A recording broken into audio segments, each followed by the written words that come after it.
नमस्कार,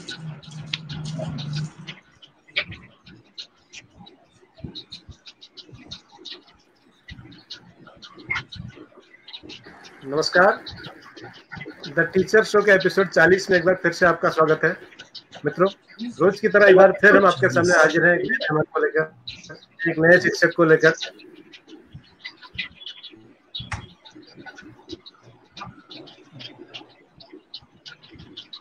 आज के हमारे मेहमान बहुत ही खूबसूरत पर्यटक स्थल है और जहाँ भी कुछ समय पहले हमारे माननीय प्रधानमंत्री जी बियर ग्रिल्स के साथ एक शो करने आए थे, तब से रामनगर को और नई पहचान मिली है। और कोसी नदी के किनारे बसा हुआ छोटा सा शहर रामनगर बहुत ही खूबसूरत है। और उसी रामनगर से श्री संतोष कुमार तिवारी जी आज हमारे साथ हैं, जो पेशे से प्रवक्ता है हिंदी के, लेकिन उसके साथ साथ बहुत अच्छे कवि भी हैं। तो तिवारी जी का बहुत बहुत स्वागत है शो में। और साथ में दिल्ली से लाए हुए हमारे गिरीश चंद्र जोशी जी, आपका भी आप सबका आभार। नमस्ते सर। नमस्कार। स्वागत है सर। नमस्कार दोनों। आप दोनों लोगों को नमस्कार। कुछ लाइनें सर इससे पहले कि तिवारी अपनी बात रखें जी। बहुगुणा जी भी प्रकट नहीं हुए, तो हम रोज रोज इतना बोलते हैं 1 घंटे तक कि हमें खुद भी नहीं पता होता हम क्या बोल रहे हैं। तो उस पर कुछ लाइनें हैं कि हम सभी की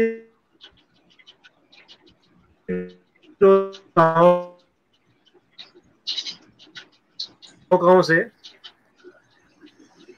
हम सब कौवे न जाने न मालूम कहाँ कहकर चले गए। हम सभी की रोज रोज की गाँव से आज कौवे न मालूम कहाँ यह कहकर चले गए कि कुछ लोग पूरी कर रहे हैं मेरी कमी, बिरादरी फले फूले और क्या चाहिए। तो ये कविता मेरी नहीं है, संतोष कुमार तिवारी जी की है। तो जब ये कविता पढ़ा तो मुझे भी अपने शो की याद आती कि हम रोज रोज गाँव करते हैं सर जी। नहीं सर, ये आपका ये कार्यक्रम बहुत सार्थक और बहुत ऊर्जा संपन्न है। ये तो जो निरर्थक अपना समय गंवाते हैं और पूर्वाग्रहियों के लिए ये बात मैंने कही है, जो केवल अपनी ही बात को रखते हैं और किसी को सुनते नहीं। तो बहुत सुंदर कविता आपने छांटी है इसमें सर, संग्रह में। धन्यवाद। और मैं प्रणाम करता हूँ श्री जोशी जी को। बहुगुणा जी नमस्कार सर। और बहुगुणा जी अभी नहीं दिख रहे हैं, मुझे लगता है वे जल्दी ये भी हमें दिखेंगे। और लाइव से जुड़े हुए जितने भी दर्शक हैं उन सारे लोगों को संतोष तिवारी का नमस्कार जी।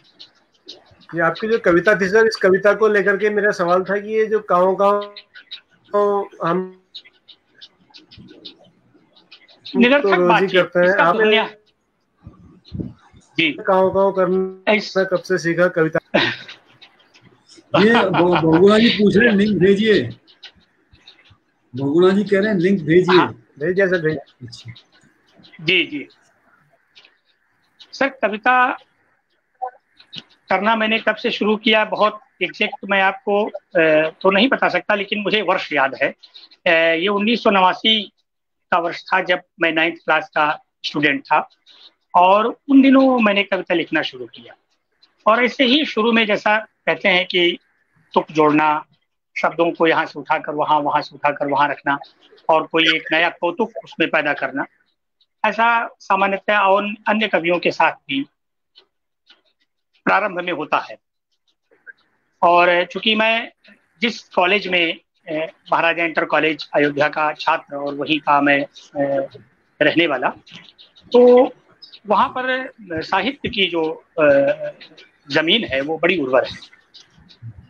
विभिन्न साहित्यिक आयोजनों में आना जाना और उनको सुनना, तो धीरे धीरे कविता लिखने का और कविता पढ़ने का मुझे लगता है कि ये बात बहुत देर में समझ में आई कि कविता लिखने से बेहतर कविता पढ़ना है। और अच्छी कविता पढ़ना और कविता की समझ पैदा करना है। जी, हरिवंश राय बच्चन जी ने कहा है कि लाख पढ़ और एक लिख। जी, लाख पढ़ और एक लिख, यानी खूब पढ़ेंगे तो तब। जी जी, बिल्कुल बिल्कुल सर, बिल्कुल। जी हाँ भट्ट जी, आप बताएं सर। एक कनेक्टिविटी का संकट तो नहीं है मुझे लगता है। ये संकट तो कोरोना का ही है, कनेक्टिविटी का तो कुछ नहीं है। सर वो वैश्विक संकट है। जी वैश्विक संकट। जी जी जी।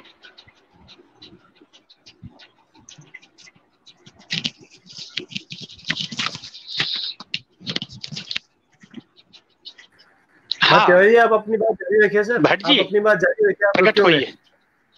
आप रुक क्यों गए? भट्ट जी जी, को पूरा फ्रेम में ले लीजिए, नहीं तो दिक्कत आ रही है। तो आप रुक क्यों गए सर? नहीं नहीं, मुझे कोई, हाँ आप बताएं सर। आपने जो पूछा, मुझे लगता है कि उस संदर्भ में या उस प्रश्न के उत्तर में मुझे अभी और कुछ कहना है। तो मैं ये बता रहा था कि कविता लिखना मैंने कक्षा 9 से शुरू किया, और ये क्रम ये क्रम आज भी जारी है। और मुझे लगता है कि मेरी ईश्वर से ये प्रार्थना है कि आजन्म मैं कविता लिखता रहूं, और प्रयास ये करूं कि कविता को जीने का भी हुनर मेरे अंदर पैदा हो। ये एक बड़ी बात होगी। हाँ, तो वो सिलसिला जारी है। कविता कौन सी थी जो आपने लिखी? पहली कविता कौन सी थी जो पहली कविता में मैंने एक प्रार्थना की, अगर हाथ उठे तो दुआ के लिए उठना चाहिए। हाथ दुआ के लिए उठे, हाथ में खंजर नहीं होना चाहिए, हाथ आशीर्वाद के लिए उठे। और पहली कविता मेरी यही थी कि अगर हाथ उठता है तो दुआ के लिए ही उठना चाहिए, सहारे के लिए उठना चाहिए, सहयोग के लिए उठना चाहिए, ना कि हाथ में खंजर हो, ना कि लाठी हो, या कोई ऐसी चीज हो जिससे आप हमले की मुद्रा में दिखें। हाथ आपका बढ़े तो सहयोग के लिए बढ़े। मुझे पूरी कविता तो नहीं याद है, लेकिन मुझे लगता है कि उसका जो मेजर कंटेंट है वो यही है। मैं यही उसमें आकांक्षा करता हूँ कि हाथ उठे, सहयोग के लिए उठे। जी जी, तो पहली कविता सर याद न होना, ये तो बड़े गंभीर मामला बनता है। हाँ, मैं चूंकि बहुत वर्षों की पहले की बात हो गई, और उसकी 2 लाइनें मुझे यही याद आ रही हैं कि हाथ उठे तो ये दुआ के लिए उठे, हाथ खाली हो, हाथ सहयोग के लिए उठे। मुझे लगता है कि उस कविता में मैंने इसी बात को, और कई बार इसको मैंने दोहराया है जहां तक मुझे याद आ रहा है। तो वो कविता इतनी प्रासंगिक नहीं है, लेकिन उसका जो केंद्रीय भाव है उसको मैंने 9th क्लास के विद्यार्थी के तौर पर पकड़ा कि हाथ सहयोग के लिए और लोगों को सहारा देने के लिए उठना ज्यादा जरूरी है। जी तिवारी जी, आपने कहा कि आप कविता को लिखने के साथ जी बगुड़ा जी, हाँ बगुड़ा जी, हाँ जी, बगुड़ा जी, एक सवाल था इनसे। जी जी बताएं। बगुड़ा जी, बगुड़ा जी, हाँ जी बोलिए। बगुड़ा जी, मेरी आवाज सुन रहे हैं? जी सुन रहा हूँ। सर, वो अभी शो में आपके आने से पहले हम यही बात कर रहे थे कि हम रोज रोज काव काव करते हैं। तिवारी जी की कविता थी इसी तरह की, वो मैंने पढ़ी थी। आपसे अनुरोध है कि आप जब भी अपनी बात कहना चाहें तो पहले हमें इशारा दे दें, ताकि में से ये इशारा सुन लीजिए, ये इशारा है। एक व्यक्ति बोल, आप भी बोल पड़े, मैं भी बोल, ये इशारा हम कर रहा हूँ। पहले तो मैं जी आप बगुड़ा जी को नमस्कार कर रहा हूँ। बोलिए सर, बोलिए। जी, मैं ये पूछना चाहता था, आपने कहा कि आप कविता को लिखने के साथ जीना भी चाहते हैं। जी, तो थोड़ा इस पे जरा और विस्तार से बताएंगे कि लिखने के साथ और जीना क्या? सर, कविता में जिन भावों और जिन मूल्यों की स्थापना की जाती है या जिनके लिए कविता लिखी जाती है, उसको अगर आप अपने जीवन में या कवि अपने जीवन में भी उतारता है तो ये ज्यादा उसको सुख देता है। और इससे आत्मिक सुख मिलता है सर। जैसे बहुत सारे लोग ऐसे हैं जो उनका नजरिया, उनका जीने का तरीका वो अलग है, लेकिन वो कविता करते हैं और लेखन से जुड़े हैं, तो मुझे लगता है कि कुछ शास्त्रीय होना, मतलब व्यक्ति का कुछ शास्त्रीय होना से मेरा आशय है। जो बाजार की धमक है, जो बाजार की अप्रोच है और जो पूंजीवादी दिमाग है, उससे थोड़ा सा अपने को अलग रखना, और कविता जिन मूल्यों की स्थापना करती है उन पर भी अमल करना, केवल शब्दों का जाल न बिछाना, से मेरा यही आशय है सर। जी धन्यवाद धन्यवाद धन्यवाद। भट्ट जी, जी भट्ट जी कहाँ गए? भट्ट जी फिर हमारे, हाँ जी, हाँ मैं यही हूँ सर, यही हूँ। आपके सवाल का जवाब दे रहे थे तब तक मैं तिवारी जी एक बात आपसे जानना चाहता हूँ कि जो साहित्यकार है, जो कलाकार है, वो दो तरह के मूलतः होते हैं। एक तो वो होते हैं जो, आप मुझे सुन पा रहे हैं तिवारी जी? हाँ सर, एक तो होते हैं जो संत और शिवाय लिखते हैं, और दूसरे जो होते हैं जो समाज के लिए लिखते हैं।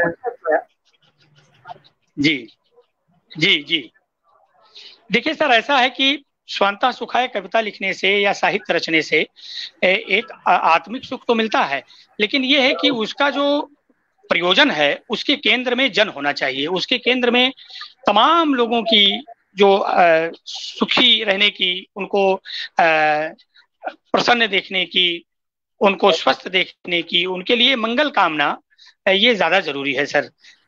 मतलब मैं या कोई भी कवि लिखता है तो उसको थोड़ी देर के लिए वो निर्भर होता है, लेकिन फिर भी मुझे लगता है कि उसके केंद्र में मनुष्य होना चाहिए। मैं थोड़ी बात इसमें और जोड़ूंगा सर। कविता का जो इतिहास है, हिंदी साहित्य का जो इतिहास है, वो आदिकाल से लेकर और आज तक की अगर हम चर्चा करते हैं तो एक समय था जब वीर रस की कविताएं लिखी जाती थी। उसके बाद का जो मध्यकालीन समय, मध्यकाल की कविता जिसमें भक्ति की प्रधानता हुई, और उसके बाद रीतकाल की कविता जिसमें श्रृंगार और लक्षण ग्रंथों की रचना हुई। लेकिन उनके बीच में कहीं केंद्र में जन नहीं है, क्योंकि परिस्थितियां बदली, देश काल परिस्थिति बदली, और आज की कविता में जन की प्रमुखता है। आज की कविता में, कविता के केंद्र में, कहानी के केंद्र में जन है और होना चाहिए। लेकिन इसके साथ ही विडंबना ये भी दिख रही है सर कि अगर सामान्य व्यक्ति से बात करें कविता के बारे में, तो वो सूर तुलसी की बात करेगा, या बहुत अगर थोड़ा वो पढ़ा लिखा है और चीजों के बारे में उसकी अपनी अप्रोच है, तो वो छायावाद तक आकर के उसके बाद फिर वो बहुत आगे नहीं जा पाता। छायावादी कविता में भी कवि लिखता है प्रकृति के माध्यम से, उसको प्रकृति को आलंबन बनाता है और सारी चीजें बहुत, उसमें भी एक शाश्वत स्थापना की बात होती है। लेकिन आज की कविता में तो बेसिकली प्राथमिक रूप से जन मुख्य है, जन के लिए लिखी जा रही है, जन को केंद्र में रखकर लिखी जा रही है। लेकिन वो कविता धीरे धीरे जन से थोड़ी दूरी बनाकर, उसकी दूरी जो है वो बनी हुई है।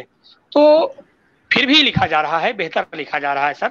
और मेरा जो भी कुछ लिखना है उसके केंद्र में भी जन ही है, व्यक्ति ही है, उसकी पीड़ा है, विडंबनाएं हैं। तो हमें सुख भी मिलता है, और हम कविता के माध्यम से, कुछ लोग ये कहते हैं कि भाई आप साहित्य के जरिए कोई बड़ा काम नहीं कर रहे हैं। मैं उनसे ये कहता हूं कि प्रेमचंद ने भी कोई लाठी डंडा नहीं चलाया, लेकिन प्रेमचंद ने अपनी लेखनी के माध्यम से उन तमाम लोगों का जिक्र किया जो एक कवि को, एक साहित्यकार को करना चाहिए। कुबेरनाथ राय के शब्दों में अगर कहें तो अच्छा साहित्य वो है जो उच्चगामी हो। उच्चगामी से उनका आशय यह है कि जिसमें सभी लोग शामिल हों, सभी के हित, सभी के सुख और सभी के उत्थान की बात की जाए। और आनंद तो मिलता ही है, वो एक अलौकिक आनंद मिलता है। जब हम लिखते हैं तो मुझे लगता है कि हम ज्यादा जिम्मेदार हैं और हमें बहुत जिम्मेदारी से लिखना होगा। कहीं हम पक्षपात ना कर रहे हों, कहीं हम किसी का साइड न ले रहे हों, कहीं हमारे ऊपर और कोई पूर्वाग्रह न हो। तो यही काम शिक्षा में भी, यही काम एक अध्यापक के रूप में भी है कि जब हम पढ़ा रहे होते हैं तो हमारी जाति, हमारा धर्म, हमारी भाषा, हमारा कार्य स्थान, हमारा जन्म स्थान ये ना हावी हो।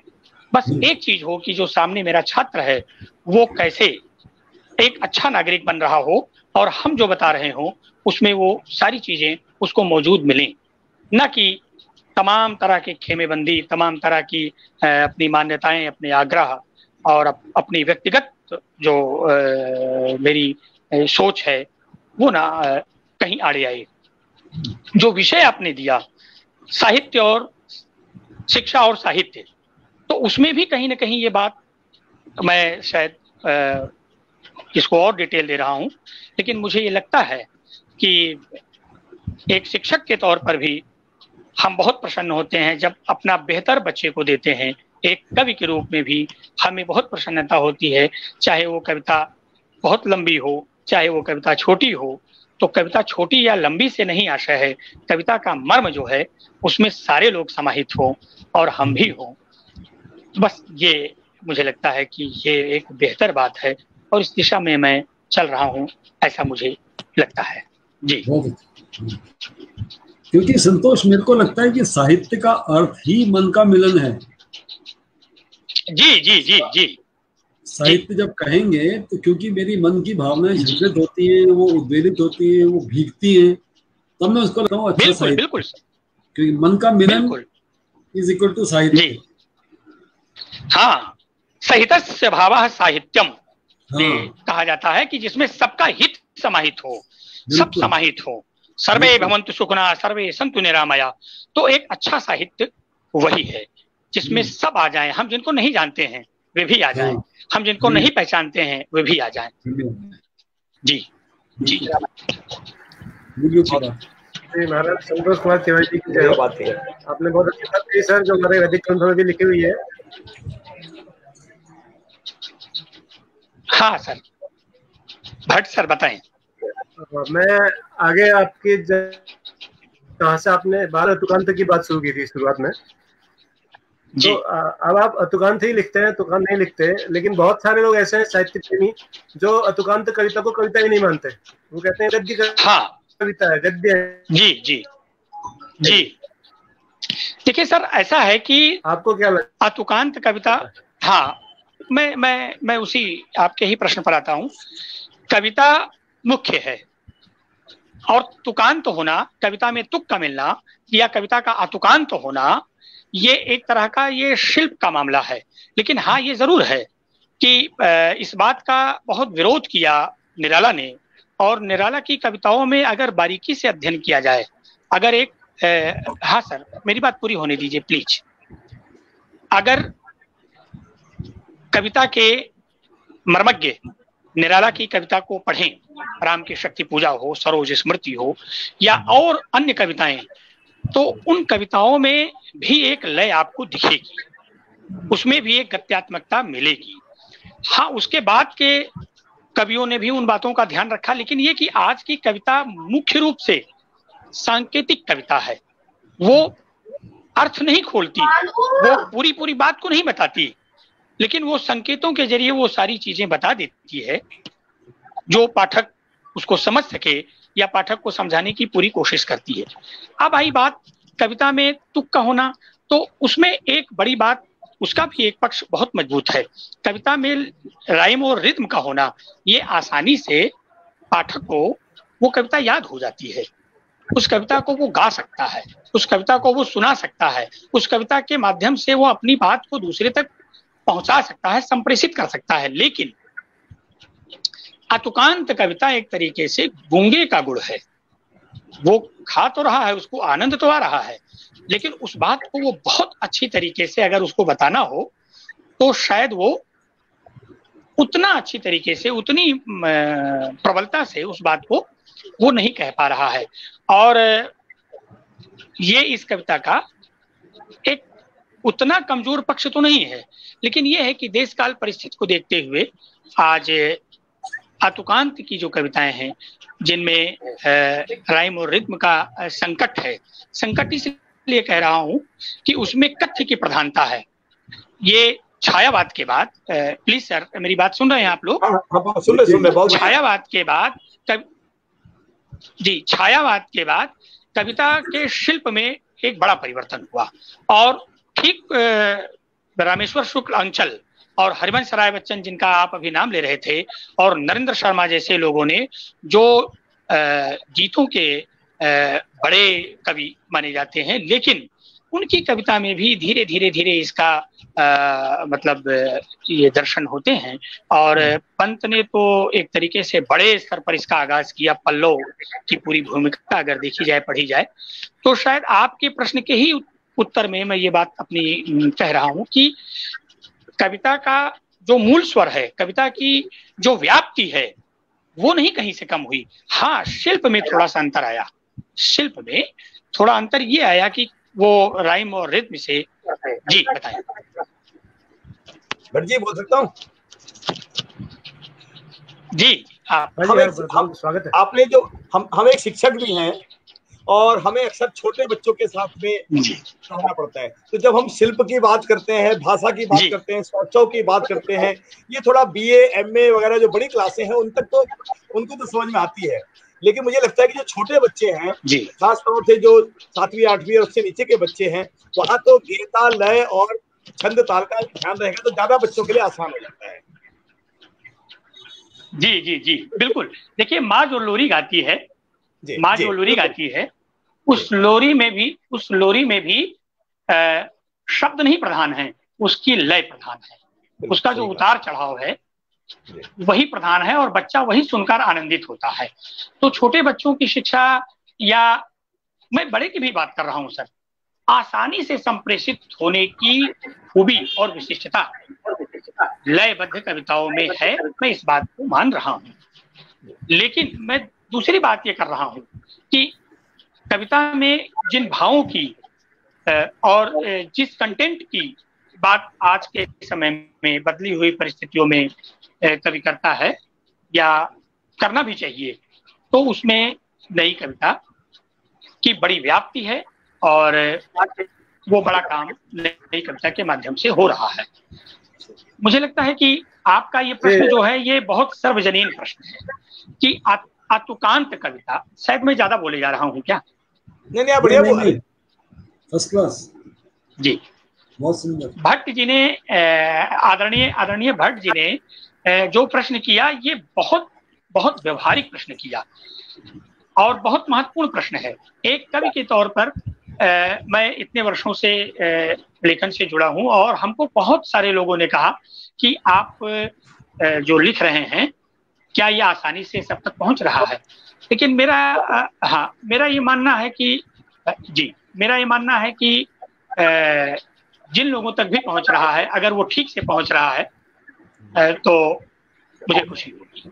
जी सर, तिवारी जी, आपने किन किन विषयों पर कलम चलाई सर? आपकी कविता के विषय क्या होते हैं ज्यादातर?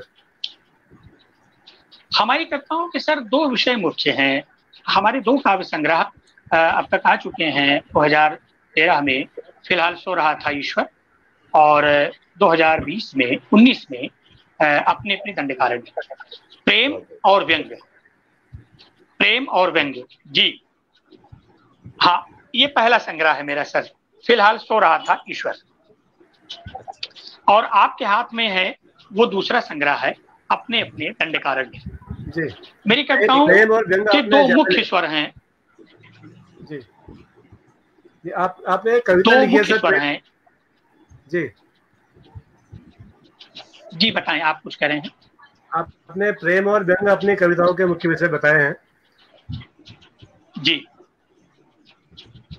जी, मेरी कविताओं के 2 ही मुख्य रंग हैं और ये कविता है विरोधी हैं। हेलो, जी जी जी, सुन रहा हूँ सर। आपकी कविता है कि देश भर के संग्रहालयों में जोशी जी शायद इस कविता पर मुस्कुराएंगे जरूर। हाँ जी, देश भर के संग्रहालयों में प्रेम पत्रों को मिलनी चाहिए। देश की संसद से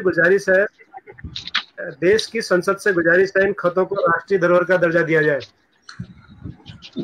जी, ये कविता है सर तिवारी जी की। मेरे पास इनका जो कविता संग्रह है अपने अपने दंडकारण्य इसमें है। तो सर आप कुछ कहना चाहेंगे इस कविता के बारे में? बहुत जबरदस्त कविता है।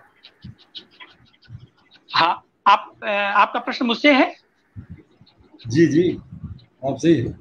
हाँ हाँ, असल में प्रेम पत्रों को लेकर जिसमें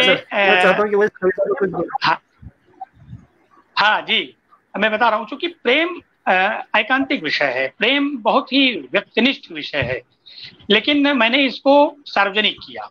और संसद का उल्लेख मैंने इसलिए किया कि संसद एक ऐसी बड़ी मतलब एक ऐसा स्थान है जहाँ से कानून बनता है, और जहाँ से कोई चीज अगर आती है तो पूरा देश उसका अनुपालन करता है और उसको बहुत गौर से सुनता है।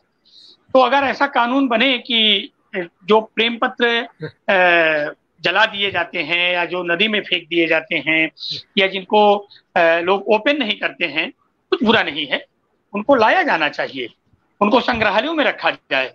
जैसे हम जाते हैं तो टीपू सुल्तान की तलवार देखते हैं, तो हम प्रेम पत्रों को भी देखें और वो हमें ज्यादा उदार बनाएंगे, वो हमें ज्यादा हमें मनुष्य बनाएंगे। अब ये मेरी अपनी सोच है सर। नहीं, आपकी सोच बहुत बढ़िया है। मैंने ऐसा सोचा कि प्रेम पत्रों का जिक्र करते ही हमारे बाकी लोगों के चेहरे पे मुस्कुराहट तो देखिए आप। जी, तो प्रेम पर अच्छा, दूसरी बात मैं बताऊं सर, प्रेम पर बहुत कविताएं लिखी गई, प्रेम पर इतनी कविताएं लिखी गई कि जिसकी कोई संख्या नहीं है, जिसकी कोई सीमा नहीं है।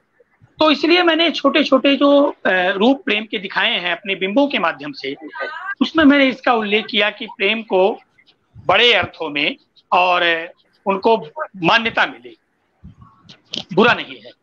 और प्रेम को बड़े अर्थों में देखें, प्रेम माँ से भी, पिता से भी, पत्नी से भी, बच्चे से भी, परिवार से भी, अपने प्रकृति से भी।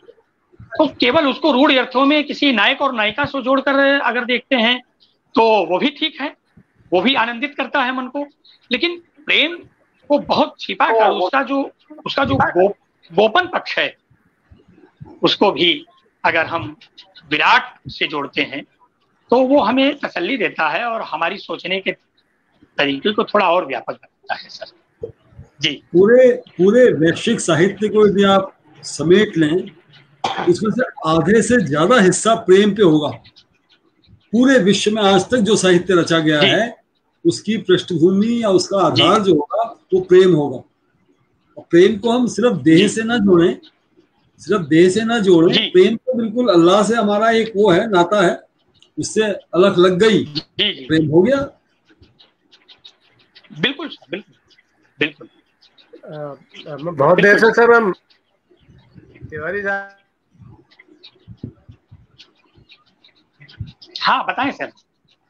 अब हम आधे घंटे से इस कार्यक्रम, मैं ये कह रहा था सर कि हम आधे घंटे से बातचीत कर रहे हैं।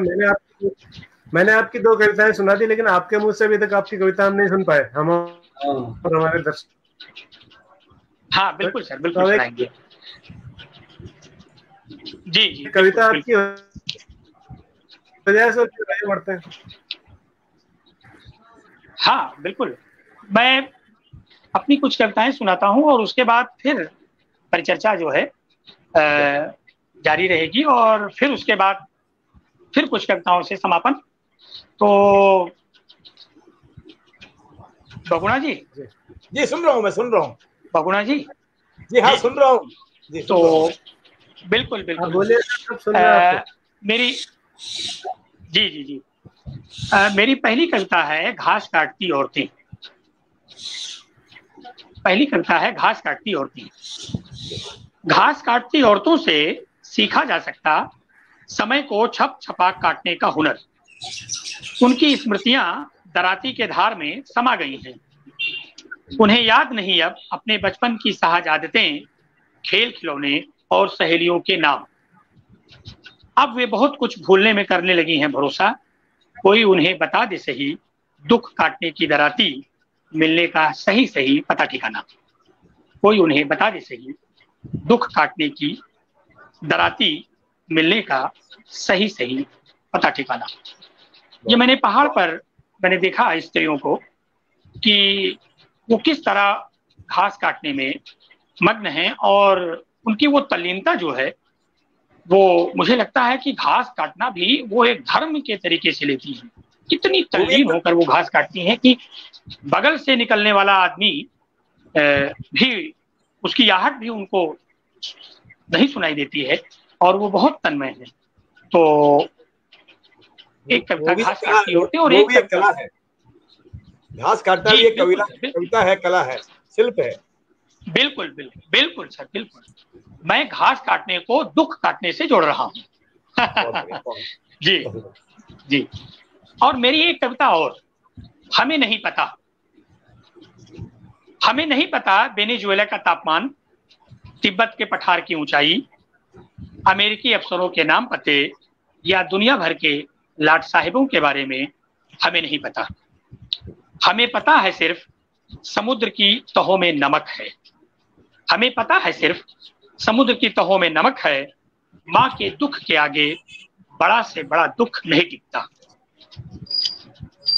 ऊपर ऊपर नारियल जैसे पिता, दिल से नारियल का पानी है। हमें पता है, हमें यह भी पता है, श्लोक है लड़कियां जिनका सही सही अन्वय फूलों को पता है। बहुत बढ़िया, बहुत बढ़िया। हमें नहीं पता, जी जी धन्यवाद सर, हमें नहीं पता वेनेजुएला में आई आंधी में कितने पेड़ उखड़े, कितने बिजली के खंभे गिरे। हमें नहीं पता। बहुत सुंदर। तो ये दो कविताएं, हाँ बहुत बहुत बढ़िया। और जी जी, असल में सर मैं छोटी कविताएं लिखता हूँ। तो छोटी कविताएं और बड़ी कविताओं को भी मैं स्पष्ट कर दूं। मुझे लगता है कि कविता छोटी और बड़ी नहीं होती। कविता का जो मर्म है, कविता की जो कहानी है, वो व्यापक होनी चाहिए। जैसे मंगलेश डबराल कहते हैं कि कविता के अंत के बाद शुरू होती है कविता की अनंतता। मंगलेश डबराल, आदरणीय बीरेन डंगवाल जी और अष्टभुजा शुक्ला जी और हेमंत कुकरेती जी, या और बहुत सारे नाम जो हैं, जो आज के समय में बहुत प्रचलित और बहुत प्रसिद्ध नाम हैं। श्री मौर्य जी हैं, इसके अलावा जी जी जी और बड़े हस्ताक्षर हैं। तो इसके अलावा राजेश जोशी जी हैं और आलोक धनवा जी हैं। तो एक कविता प्रेम की। और हाँ, भट्ट जी आप कुछ कह रहे हैं सर? मैं ये कह रहा था सर कि आपने बीरेन डंगवाल जी का नाम लिया। जब आप वेनेजुएला कविता पढ़ रहे थे तो मुझे डंगवाल जी की कविताओं की ही याद आ रही थी, और उनकी कविता है ड्राइवर। जी सर जी, आपने सुनी होगी, गिरदा ने वो गाई है। जी जी जी हाँ, आप उस कविता के आयाम ही बदल जाता है। जो गिरदा ने वो गाई है, ड्राइवर हम है तुम्हारे गांव के लोग, देखो चीजों में अब भी स्वाद है। ड्राइवर हमें राजधानी से अपना गांव छुड़ा कर गांव, देखो चीजों में अब भी स्वाद है, चीजों में अब भी स्वाद है। ये शॉर्ट में मैं एक झलक दे रहा था। बीरेन डंगवाल साहब की कविता को गिरदा ने इतने दिलगत जी अंदाज में गाया है कि वो कविता के जी जी हमने सुना है, गिरदा जी को हमने सुना है भीमताल के। जी बीच बीच में ऐसा लगता है कि जैसे आपकी आवाज बीच बीच में रुक रही है या डिस्कनेक्ट हो रहा है। कह रहा हूँ कि आपने, हाँ नेटवर्क की प्रॉब्लम है सर थोड़ा। मैं ये कहना चाह रहा था कि आपने भी अपनी कविताओं को इस तरह गाने की कोशिश की?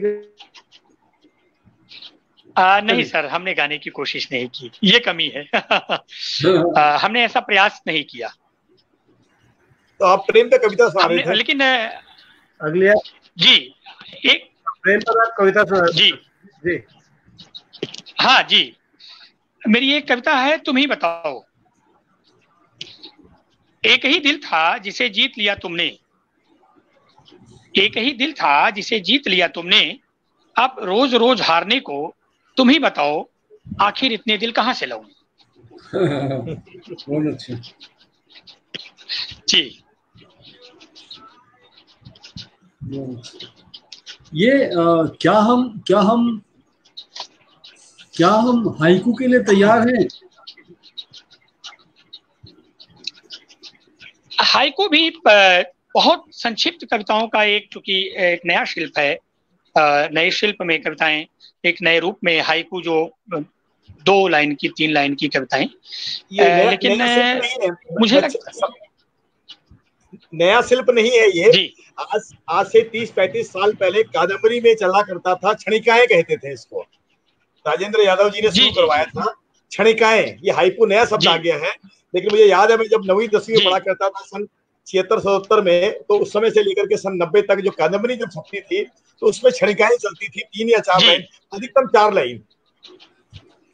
जी जी जी, ये हाइकू अभी नया फैशन में आ गया है। नहीं वो जी जी जी नहीं सर, हाइकू को चूंकि मेरा मानना यह है कि वो कविता का एक शिल्प ही है, उसको शिल्प के रूप में भी लिया जाए।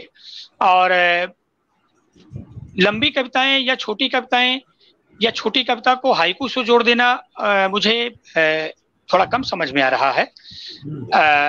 लेकिन ये है कि वो भी एक रूप है कविता का। मैं इस संदर्भ में कह रहा हूं कि कविता का एक रूप हाइकू भी है। लंबी कविताओं का जो समय है वो चला गया, ये भी नहीं है। बहुत सारे लोग लंबी कविताएं लिख रहे हैं और उसमें विचारों का वैविध्य है, उसमें बहुत तरह की बातें हैं, बहुत सारे पक्ष हैं उसके, बहुत सारी बातें उसके साथ जुड़ी हुई हैं। लेकिन मैं जिस बात को फोकस करना चाहता हूं, उस बात को अगर मैं ठीक से कह रहा हूं और वो पाठक को उतनी ही प्रभावपूर्ण ढंग से पाठक के दिमाग में, दिलो दिमाग में उतर रही है तो बेहतर है। हाँ, हाइकू भी चूंकि ठीक इसी के समानांतर है छोटी कविताओं के, लेकिन दोनों में तात्विक अंतर हैं। जी, उस समय सन 80 और 90 के दौरान जो पत्रिकाएं निकलती थी, सारिका, कादम्बरी वगैरह, तो समस्या पूर्ति करके भी करते थे। वो एक शब्द देते थे और आपको अधिकतम 4 लाइनों में उस पर कविता लिखनी होती थी। जी जी जी जी हाँ, मुझे समस्या पूर्ति हाँ जी, बताएं आप। मुझे एक बहुत अच्छी सी याद आ रही है, उन्होंने किसी ने लिखी थी बहुत तरीके में, तब मैंने शायद 10वीं या 11वीं में पढ़ता था, तब लिखी थी किसी ने, मुझे नाम याद नहीं आ रहा है। 4 लाइन में उन्होंने बहुत बढ़िया बात कही थी, ले अभाव के घाव हृदय के मतलब अभाव पे, और अभाव घाव और भाव पे लिखना था। तो जी जी मैंने लिखा था, ले अभाव के घाव हृदय के समस्त भाव, मोम बन गले जी, मोम से गले अश्रु बन गले, सुबह हुई तो सबने कहा सबनम है, नयन मेरे अब भी नम है। ये 3 या 4 लाइन में, बहुत पुरानी बात है। जी जी जी जी, बहुत बेहतरीन। कविता में बिंब प्रधान है। कविता अगर हमें दिखती है, कविता सुनना और कविता देखना, मुझे लगता है कि वो कविता बहुत दिनों तक टिकेगी और बहुत लोगों की समझ में आएगी और बहुत लोग उसको अपने ध्यान में रखेंगे। जो कविता पढ़ते समय दृश्य भी बनता चले, जो उसके टिके रहने का, उसके स्थायित्व का। जैसे मेरा एक संग्रह है सर, फिलहाल सो रहा था ईश्वर, तो इसमें जो कविताएं हैं वो इतनी परिपक्व, चूंकि उसका रचयिता हूं, लेकिन जिन जिन लोगों के हाथों में ये संग्रह गया, तो उन्होंने ये कहा कि आपकी कविताओं को मैं निरंतर पढ़ता गया और मुझे लगा कि मुझे आपकी लगभग सभी कविताओं को 1-2 बैठकी में पढ़ लेना चाहिए। तो मुझे इस बात को सुनकर बहुत सुख भी मिला और अच्छा भी लगा कि कविता में जो शब्दों का खेल है, वो जो उसको पेचीदा बनाता है, वो नहीं सही है। कविता आसानी से एक बहता नीर की तरह, कबीर जैसा कहते हैं ना, कि वो आप पाठक उससे जुड़ता चला जाए और एक के बाद दूसरी, दूसरी के बाद तीसरी, तीसरी के बाद चौथी, चौथी, 5वीं, 6ठी, ऐसे ही। तो कई लोगों ने तो कहा कि मैंने 3-4 घंटे में आपका संग्रह पढ़ लिया। तो मैंने कहा कि भाई आपने कौन कौन सी कविताएं पढ़ी, आप कुछ कविताओं का हमें नाम बताइए, कुछ शीर्षक बताइए जो कविता आपको याद हो। तो उन्होंने कई शीर्षक के नाम भी बताए। तो ये बात मैं इसलिए चूंकि कह रहा हूं कि कविता को आम जन की भाषा में, चूंकि कविता के केंद्र में आम जन, कविता का जो विषय है, कविता की जो विषय वस्तु है, उसका जो प्रतिपाद्य है, उसमें सामान्य लोग, उसमें सामान्य परिस्थितियां, उसमें अपने आसपास का इतिहास, भूगोल और उसकी भाषा भी उसी के अनुरूप। तो इसलिए मैं इस बात को आपने जो बहुगुणा जी ने जो कविता सुनाई वो समस्या पूर्ति, एक दो शब्द दे करके और उस पर कविता का को बनाना, तो बहुत बेहतरीन और बहुत भावपूर्ण कविता है सर। धन्यवाद आपको इसके लिए जी। ये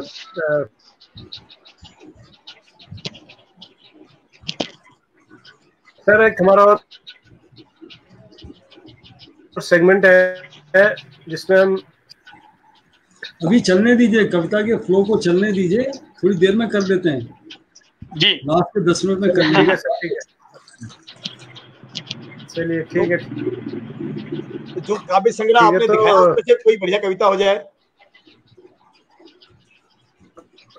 जी सर, मैं एक कविता सुनाता हूँ, काश ऐसा होता। जी। काश ऐसा होता, कंधे का बोझ बांट लेते, दे देते थोड़ी सहूलियत, जो मुझे अपना कहते नहीं थकती। काश ऐसा होता, कंधे का बोझ बांट लेते, दे देते थोड़ी सहूलियत, जो मुझे अपना कहते नहीं थकती। काश ऐसा होता, मुर्दनी में शामिल लोग गप्पे मारने से बाज आते, सीख लेते मुर्दे से शांत रहना। काश ऐसा होता, खा पीकर पचा लेती माँ। काश ऐसा होता, खा पीकर पचा लेती माँ उम्र भर का गुस्सा। पिता भुला बैठते पुश्तैनी रंजिश, और ढूंढ कर ही दम लेते पांचों भाई मिल, बहन के लिए कोई अच्छा सा लड़का। काश ऐसा होता।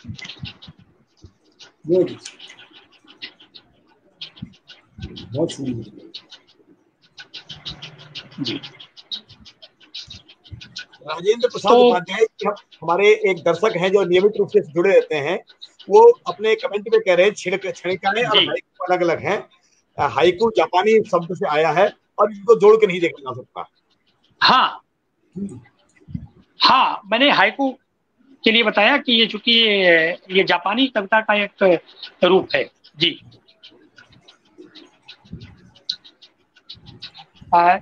जोशी जी कुछ कहेंगे? नहीं, आनंद आ रहा है, आनंद है। जी जी, बहुत बढ़िया, बहुत मैं सर मैं एक बात ये भी कहना चाहूंगा कि श्री भट्ट जी मेरे बहुत आत्मीय हैं और वो मुझे बहुत सम्मान देते हैं। मैं बहुत उनका आभारी हूँ, मैं उनका छोटा भाई हूँ और वे मेरी कविताओं को खूब पढ़ते हैं, खूब उन्होंने कई बार उसका जिक्र किया। उन्होंने उस पर एक अपनी प्रतिक्रिया, अपनी पाठ की प्रतिक्रिया भी दी। तो साधना है ये, और मैं निरंतर लिखता चल रहा हूँ और जो जैसा लिख रहा हूँ वो सबके लिए है, सबके सामने है। जी बताएं सर। तो दो छोटे छोटे प्रश्न हैं। एक तो उस पर आप जी सर बताएं, प्रकाश डालिएगा कि आप बच्चों को कैसे इंस्पायर करते हैं क्लास में कविता के माध्यम से।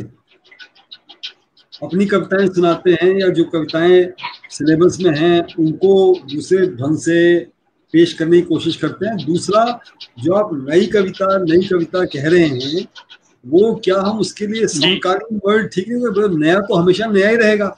आज से 50 साल वालों के लिए नई कविता रहेगी, तो हम उसको समकालीन कविता कहें, हमारे समय की कविता। जी, हमारे समय की कविता। जी। क्लासरूम में जरा रिस्पॉन्स बताइए कि बच्चे क्लासरूम में क्या आपके अनुभव रहे और कैसे आप करते हैं। देखिए सर, क्लासरूम में मैं बच्चों को जब कविता पढ़ाता हूं तो चूंकि कविता मेरा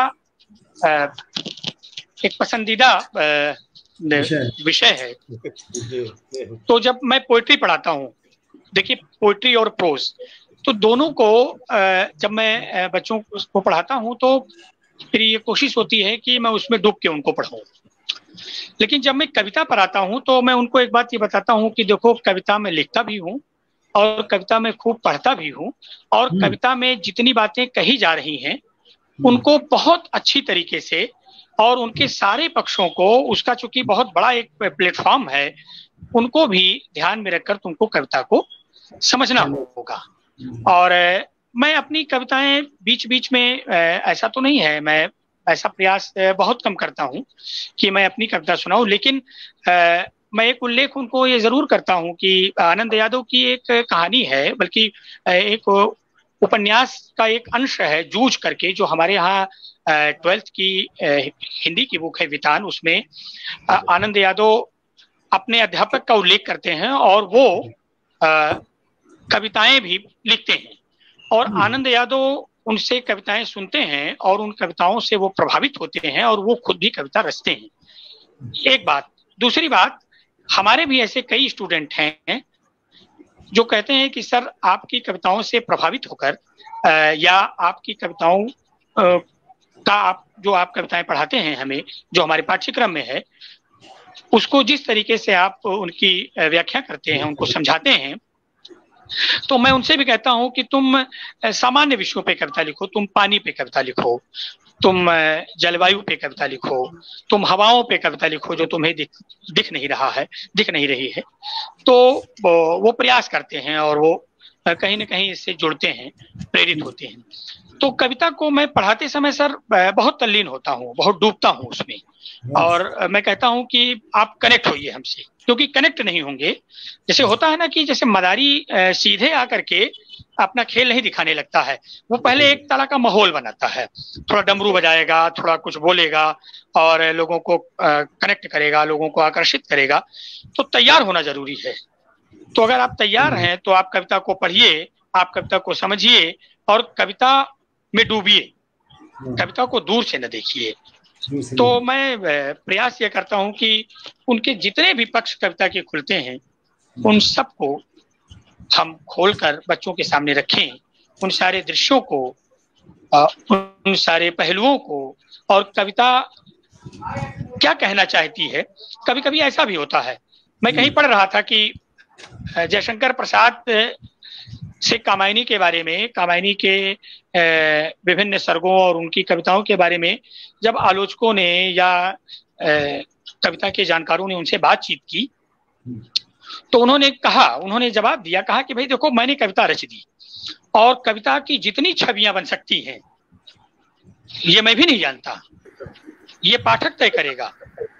तो इस संदर्भ में मुझे लगता है कि मैं जिस कवि की कविता पढ़ रहा हूँ, जिस कवि की कविता को हम बच्चों से उस पर बात कर रहे हैं, हम बच्चे को भी उससे कनेक्ट करते हैं, कहते हैं कि भाई इसको आप अपने हिसाब से भी इस अर्थ को आप समझिए, इस कविता से आप जुड़िए, और ये जो मैं अर्थ आपको बता रहा हूँ या जो इसका एक जो एक दृश्य तैयार हो रहा है, कविता को खोल रहा हूँ मैं, आप इससे जुड़ते चलिए। तो कविता एक तरीके से ऊन का गुच्छा है, लेकिन वो उतनी ही आसानी से खुलती चले अगर हम बहुत गंभीर होकर कविता से बच्चों को जोड़ रहे हैं। तो खाली कविता का अर्थ खोल देना एक बात। दूसरी बात मैं कहूंगा सर कि कविता और कहानी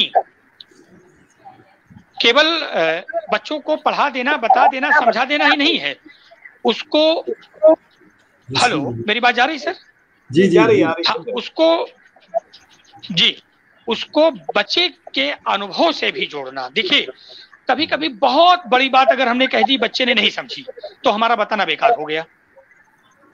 तो हमारे उदाहरण ऐसे हों, हमारे दृष्टांत ऐसे हों, हम बिल्कुल आसपास की चीजों से कविता को कनेक्ट करें, कविता के भाव को, कविता की जो डेप्थ है। जी सर, आप ये जो बता रहे हैं सर, बहुत अच्छी टेक्निक्स है, और मुझे उम्मीद है कि देश भर के जो शिक्षक इस शो को देख रहे हैं वो पहले से भी शायद इन टेक्निक्स को अपनाते होंगे और आगे भी आपकी बात सुन करके अपनाएंगे। मेरा सवाल ये सर, आपके परिचय में हमने पढ़ा कि आपने जी जो तो अपन परिचय में तो लिख रहा क्योंकि कुमौनी में लेके करना सा तुम जी त्याजू ओ त्याजू अपन परिचय में तुम लिख रहा कि तुम कुमौनी में लेके काम करना था। कुमौनी भाषा में क्या लिखते हो, क्या काम करे आप जाने?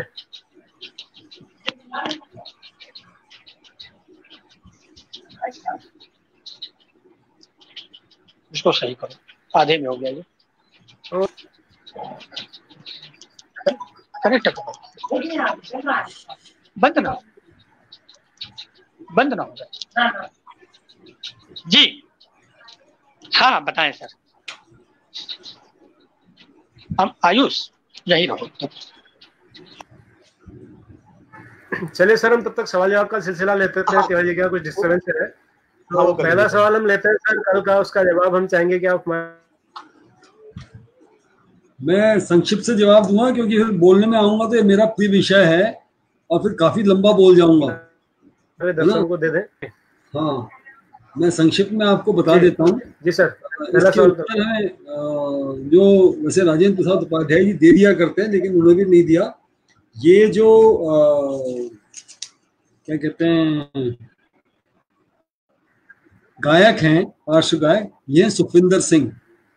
यदि आप क्वेश्चन पूरा चला रहे, हाँ, जिन्होंने फिल्मों के लिए गीत लिखे और ये बड़ी कठिन जिंदगी इन्होंने जी, जैसे कल मोहन चौहान जी बता रहे थे, उससे कहीं ज्यादा कठिन जिंदगी इन्होंने जी। दरगाहों में सोए और दरगाहों ये वहां से एक अलग इनको लगी और इनको जो पहला ब्रेक जो ये कहते हैं मेरे को मिला, वो चेन्नई स्थित श्री A.R. रहमान जी ने इनको दिया। और ये चेन्नई के प्रति बड़े नतमस्तक हैं क्योंकि रहमान जी ने इनको गाने के लिए काफी प्रभावित किया, काफी इंस्पायर किया। और वो A.R. रहमान के कहने में, रहमान जी के कहने में इन्होंने एक साउंड इंजीनियर की भूमिका भी निभाई। उन्होंने 3 या 4 फिल्मों में, दीपा मेहता की फिल्म थी उसमें म्यूजिक दिया और जो गीत इन्होंने गाए वो जय हो से लेके रमता जोगी और कितनी दबोच ली मैंने और रुक आ गई रे वगैरह वगैरह, जितने गीत इन्होंने गाए सब सुपर हिट थे, सबके सब। इन्होंने जो गाना गाया वो गाना पहला गीत जो इन्होंने गाया A.R. रहमान के निर्देशन में, तो A.R. रहमान जी ने इनसे कहा कि आप तमिल में गाओगे, तो ये बड़े भौचक्के हुए और A.R. रहमान जी इनसे थोड़े ऐसे इंस्पायर हुए कि जब ये चेन्नई गए तो एक होटल में टिके थे। थोड़ी देर बाद चेन्नई में A.R. रहमान जी के मैनेजर आए और मैनेजर से उन्होंने तमिल में बात की, तो इनका कहना है कि मेरी तमिल समझ में नहीं आई। तो मैनेजर ने इनसे कहा कि हम आपको ताज कोरोमंडल होटल जो चेन्नई का सुपर डुपर होटल है उसमें ठहराएंगे वहां से। तो उन्होंने कहा कितनी देर लगेगी? उन्होंने 2 घंटे लगेंगे आने में या 2 घंटे जाने में। तो उन्होंने कहा मैं अपने होटल में, अपने पास के होटल में जो एक बहुत साधारण सा होटल था उसमें। तो A.R. रहमान को बात कहीं मतलब बहुत वो भिगो गई, तो A.R. रहमान जी के फिर फेवरेट सिंगर हुए। ये कहीं ये बखान भी करते हैं या कहीं पे वर्णन भी इन्होंने किया है कि अब उनके A.R. रहमान जी से वो रिश्ते नहीं हैं जो पहले हुआ करते थे, लेकिन ये अपने कैरियर को बनाने में A.R. रहमान जी के प्रति नतमस्तक हैं और मानते हैं कि उन्होंने बहुत बड़ा रोल अदा किया। और ये एकेडमी अवार्ड लेके आ रहे थे हॉलीवुड से, तब जब ये घर के पास पहुंचे थे तब इनको कुत्ते ने काट लिया। तब इनके दोस्तों ने मजाक किया था कि भाई आपको तो कुत्ते ने काट लिया, तो उनका कुत्ता, मेरे को कुत्ता थोड़ी जानता है कि मेरे को एकेडमी अवार्ड मिला कर।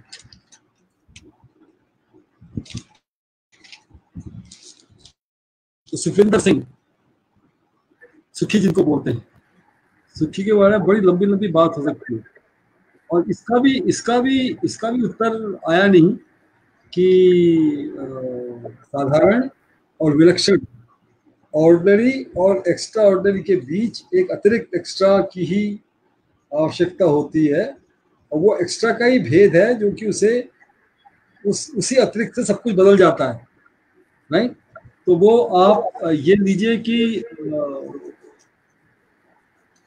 कई लोगों ने वैसे इसके उत्तर दिए, लेकिन यदि आप देखें तो फरवरी 28 और फरवरी 29 देखिए आप कि कैसे ये एक दिन का अंतर है और एक दिन में ही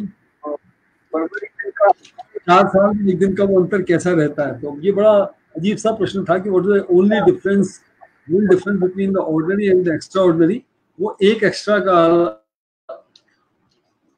का डिफरेंस है। और वो मुख्य कहानी जो मैं किसी ने बताई नहीं, लेकिन यदि आपको याद हो तो महाराजा बाली को अपने उस पर बहुत गर्व हो गया था कि सबसे बड़ा धनी हूँ, तो भगवान विष्णु ने उनसे 3.5 पग मांगे। तो बाली जी ने कहा जो मर्जी आए वो ले लो।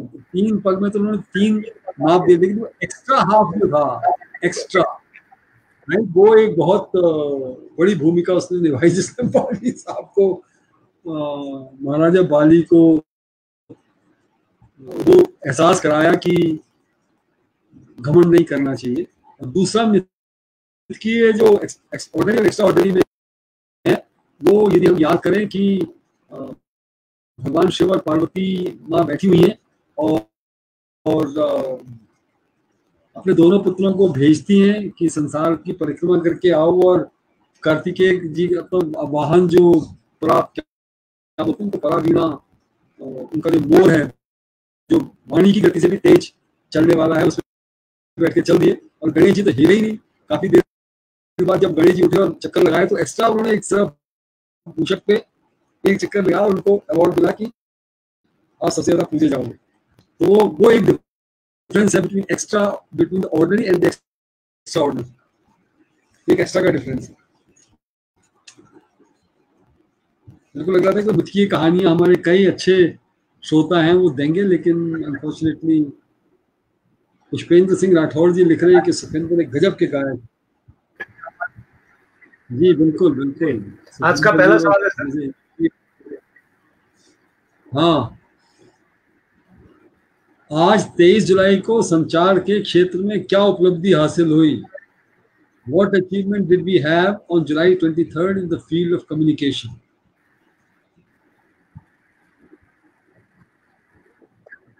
और दूसरा सवाल जो हमारा था वो कुछ शायद भूगोल से जुड़ा हुआ है कि किस क्षेत्र विशेष को, पूरे उसमें किस क्षेत्र विशेष को हम नवीन महल या घर या चावल की घाटी भी उस पर किया जाता है। Which mass of land or specific region is referred to as new house, palace or valley of rice? मेरे ख्याल से जावेद इकबाल जो है वो देख रहे हैं और वो वैली नाम सुन के काफी एक्साइटेड हो जाएंगे। वैली ऑफ राइस के हैं जो सर ने हम पूछे हैं। जी जी। अभी तो तिवारी जी ब्रेक के बाद फिर से एक बार आपका स्वागत है। कुछ लोग मुकेश बोगरा जी पूछना चाहते हैं। जोशी जी ने जो अभी एक्स्ट्रा ऑर्डिनरी का जो उदाहरण दिया, गणेश जी का, बोगरा जी कुछ पूछ रहे हैं। मैं पूछ नहीं रहा हूँ। आज जो आपने गणेश जी का, कार्तिकेय जी का उदाहरण दिया एक्स्ट्रा ऑर्डिनरी का, तो आजकल हमारे सरकारी विभागों में तो एक्स्ट्रा ऑर्डिनरी लोग कुछ ज्यादा ही हो गए साहब। Ganesh I will not comment. कल मैंने कमेंट कर दिया था सुगम दुर्गम का, लेकिन मुझे लगता है कि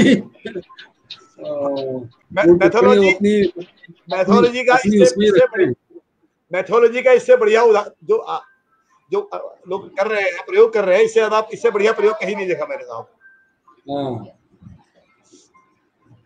जी जी, चलिए हम चलते हैं। भट्ट जी कहाँ गए? भट्ट जी आ जाए।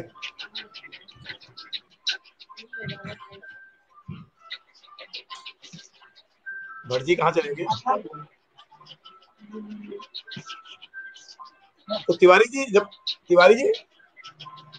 जी बताएं सर।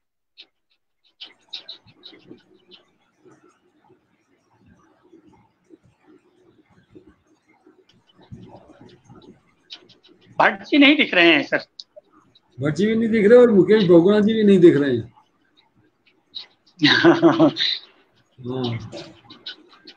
दोनों अभी अच्छा नहीं, मुकेश बोगरा जी तो आ गए, भट्ट जी भी आ गए। नेटवर्क की थोड़ा सा दिक्कत है सर आज, मुझे लग रहा है। हाँ जी बताएं सर। तो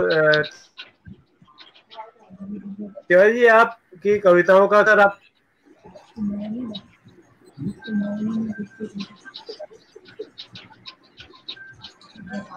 जी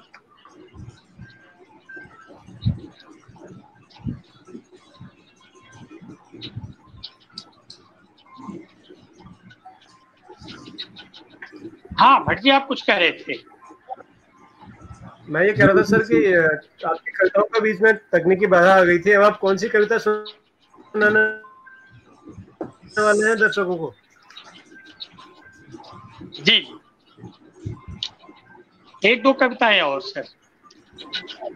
जी जी उसके बाद मेरे एक दो सवाल है, मैं बाद में पूछूंगा आपसे। हाँ बिल्कुल बिल्कुल बिल्कुल सर।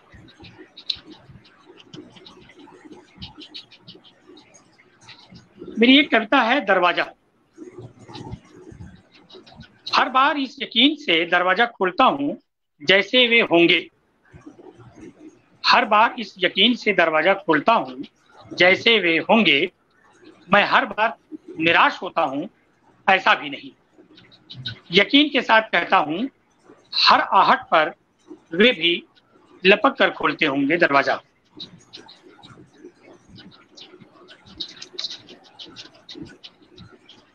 मेरी दूसरी कविता है सर, वसंत का इंतजार। देखिए, मेरा मानना यह है कि जो प्रसन्नता है उसका ताल्लुक, उसका संबंध मन से है, उसका संबंध चेतना से है। बाहर की प्रसन्नता, बाहर की रौनक एक तरीके का उद्दीपन है। मेरी आवाज जा रही है आप तक? जी बिल्कुल आ रही है, सुन रहे जी। मेरी एक कविता है वसंत का इंतजार। कोई जरूरी नहीं फूलों के खिलने से चेहरे भी खिल उठें। कोई जरूरी नहीं फूलों के खिलने से चेहरे भी खिल उठें। मुरझाए चेहरे तो बिल्कुल नहीं। बौराया बसंत भी मुरझाए चेहरों पर कोई हलचल नहीं पैदा कर सकता। वसंत बागों से पहले, वसंत बागों से पहले मन की विषय वस्तु है। बहुत बढ़िया, बहुत बढ़िया। मन वासंती होने के लिए वसंत का इंतजार करना बेकार है।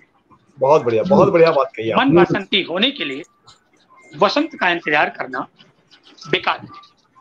बहुत। मेरी एक कविता है सर,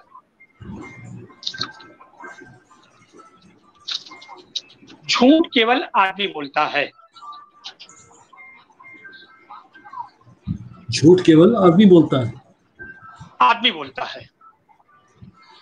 मैं समझता हूं कि मैं करेक्ट हूं, आप लोग बताइएगा। कविता शुरू होती है।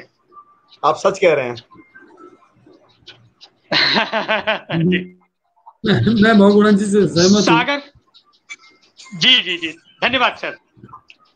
सागर अपनी लहरों, नदी अपने पतवार, नाव अपने मांझी, पेड़ अपने पल्लव और हवा दिशाओं से झूठ नहीं बोलती। सागर अपनी लहरों, नदी अपने पतवार, नाव अपने मांझी और पल्लव और पेड़ अपने पल्लव और हवाएं दिशाओं से झूठ नहीं बोलती। फूल अपने सुगंध, दीपक अपनी बाती, ऋतुएं अपने मौसम, मेघ अपनी घटाओं से और आकाश गंगा अपने तारा समूहों से झूठ नहीं बोलता। झूठ केवल आदमी बोलता है। झूठ केवल आदमी बोलता है।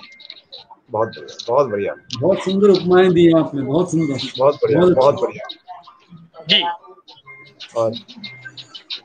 और मुझे एक बात याद आती है, मतलब मुझे नहीं लगता है कि इस कविता से उसका कोई सीधा या छिपा हुआ ताल्लुक है, लेकिन आदमी के बारे में, संकट में आदमी के बारे में आज तक जितना बड़ा झूठ फैलाया जा रहा था, उसका सच आपने सामने लाया इस कविता के माध्यम से। जी जी, धन्यवाद सर, धन्यवाद सर। मैं ये कह रहा था सर कि कोरोना काल में जितना संकट आज आदमी पर है, और वो संकट कहीं ना कहीं मन को भी, हमारी चेतना को भी, हमारे शरीर को भी बहुत प्रभावित कर रहा है। मृत्यु का संकट भी एक उनमें से एक है।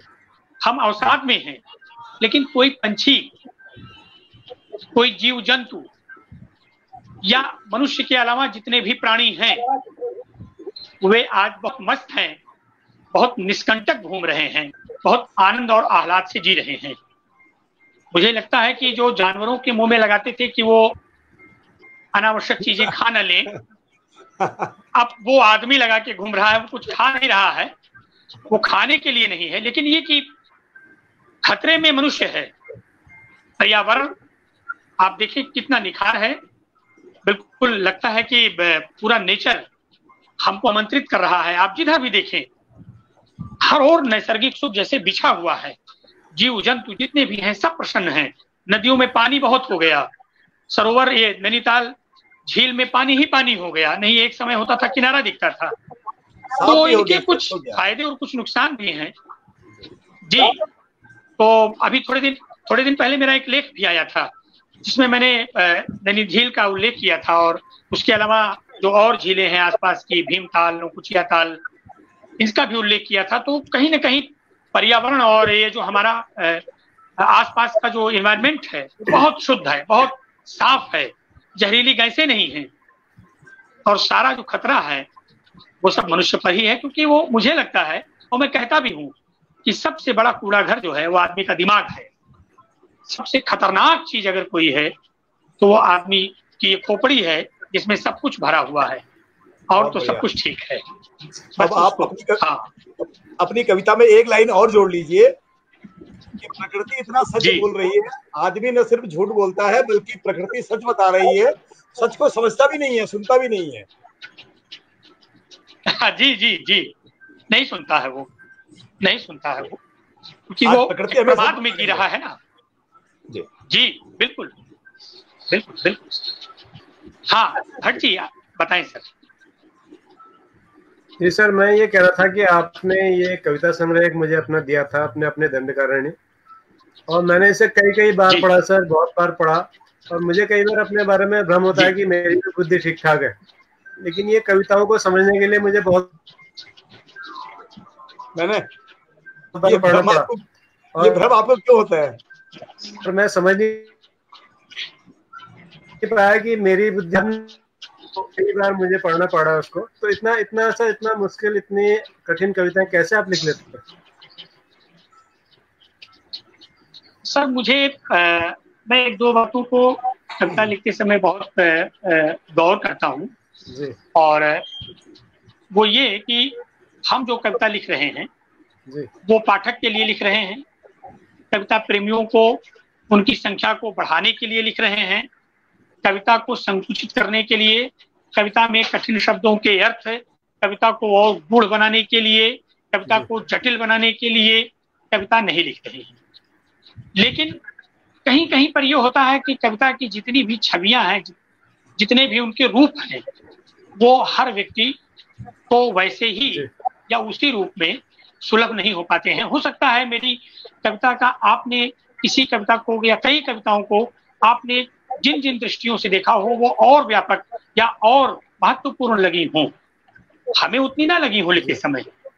कुछ कविताएं हो सकता है आपको ऐसी लगी हो जो थोड़ा जटिल लगी हो, लेकिन अगर वो सचमुच जटिल है तो फिर मेरा कविता लिखने का कोई, या उस कविता को लेकर फिर मैं उसको माइनस करूंगा।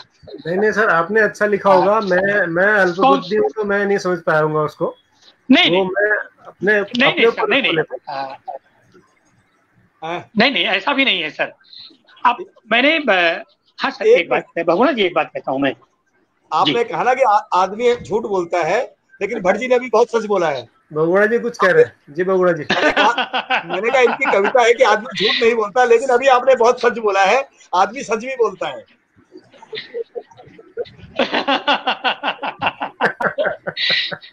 मैंने कुछ कविताएं सर राजेंद्र राव जी को भेजी दैनिक जागरण के पुनर्नवा के लिए। सर मैंने कुछ कविताएं पिछले दिनों श्री राजेंद्र राव जी को मेल किया, तो उन्होंने हमसे कहा कि भाई संतोष जी, आप इस बात का ध्यान रखें कि कविता बिल्कुल सतही भी ना हो। कविता को आप इतना सतही भी मत बना दीजिए कि उसका जो दृश्य विधान है, उसका जो बिंब है, वो उससे गायब हो जाए और वो बिल्कुल सपाट हो जाए। लेकिन फिर भी मुझे लगा कि मेरी कुछ कविताएं ऐसी हुई होंगी, तब उन्होंने ये बात कही। और हमें इस बात का ध्यान रखना, क्योंकि कविता में जो कुछ मूलभूत तत्व हैं जो लालित्य पैदा करते हैं शब्द की दृष्टि से, जो छवियां उत्पन्न करते हैं अर्थ की दृष्टि से, जो दृष्टि विस्तार होता है, उन उन सब चीजों का एक संतुलन कविता में कहीं ना कहीं बने रहना जरूरी है। और मैं अभी इस रास्ते में, मुझे लगता है कि अभी हमें लंबा सफर तय करना होगा और आगे की मेरी कविताएं इन सारी बातों को, इन मानकों को पूरा करेंगी। भट्ट जी को केवल ऐसे ही कह रहे हैं, मुझे लगता है कि उन्होंने मेरी कविता को खूब पढ़ा और खूब ढंग से उन्होंने उस पर अपनी पाठ की प्रतिक्रिया भी दी। तो ये उनका बड़प्पन है, ऐसा वो कहकर कि मैं अल्पबुद्धि।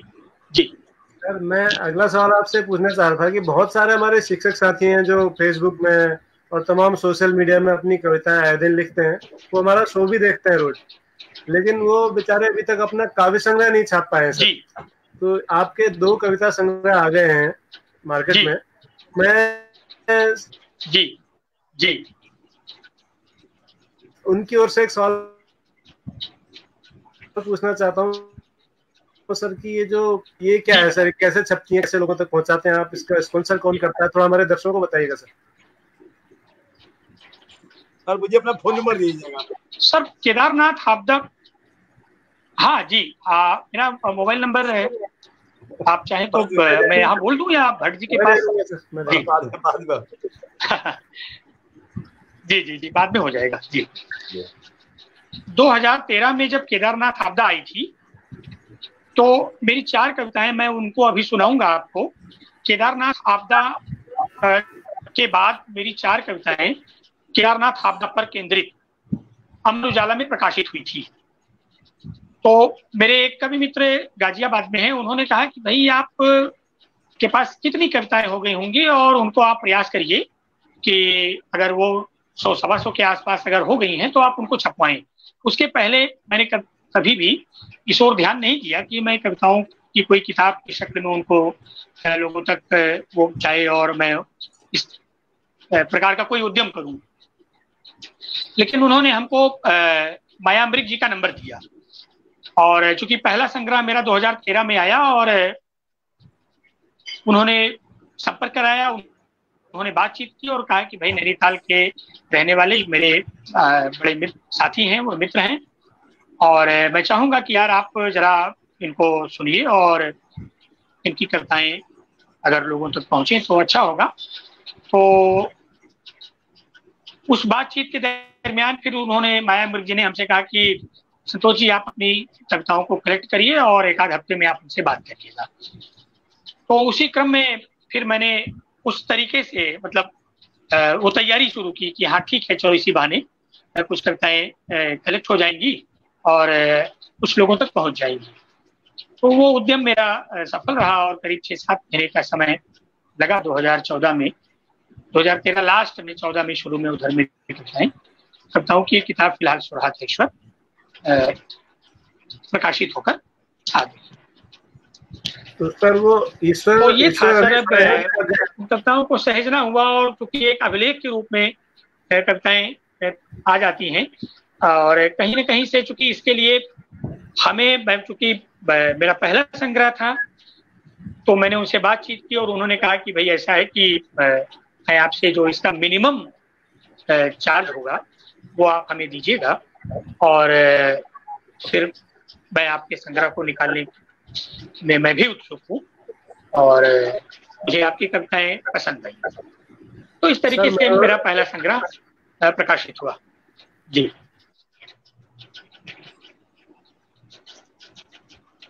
मनोहर चमोली जी के बहुत अच्छे प्रश्न हैं जी। मनोहर चमोली जी हमारे प्रोग्राम में आए थे, उनके 2 बहुत अच्छी टिप्पणियां उनकी आई हैं, उस पर कुछ निराकरण आप दे पाए तो। हाँ सर, मैं आप पढ़ दीजिए, मैं थोड़ा उनका पहला है कि कविता का असली और बड़ा धर्म क्या है?